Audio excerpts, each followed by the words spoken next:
നമുക്ക് കുട്ടികൾക്ക് മുട്ടയൊക്കെ കൊടുക്കാൻ വേണ്ടിയിട്ട് ഒട്ടും ഒരു ഐഡിയ ഇല്ലാത്തൊരു കാര്യമായിരിക്കും അല്ലേ എഗ് വൈറ്റ് എങ്ങനെയാണ് അവരെ കൊണ്ട് കഴിപ്പിക്കാന്ന്. ഷാസിക്ക് ഇപ്പോൾ ഇതുവരെ എഗ് വൈറ്റ് ഒന്നും സ്റ്റാർട്ട് ചെയ്തിട്ടുണ്ടായില്ല. ഒരു 10 months ഒക്കെ ആവട്ടെ എന്ന് വിചാരിച്ചിട്ട് അങ്ങനെ ഇരുന്നതാണ്.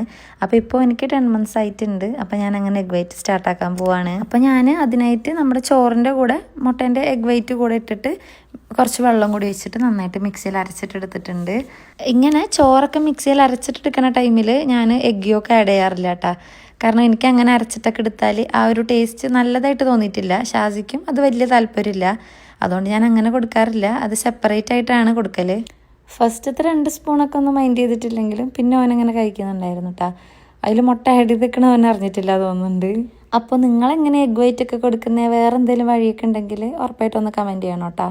അപ്പോൾ അങ്ങനെ ഷാസീൻ്റെ ഓരോ ഫുഡ് റെസിപ്പീസിനും ഡെയിലി അപ്ഡേറ്റ്സിനായിട്ട് ഉറപ്പായിട്ട് നിങ്ങളൊന്ന് ഫോളോ ചെയ്ത് വെക്കണേ. അപ്പോൾ ഇന്നത്തെ വീഡിയോ ഇത്രേ ഉള്ളൂ. ടാറ്റാ.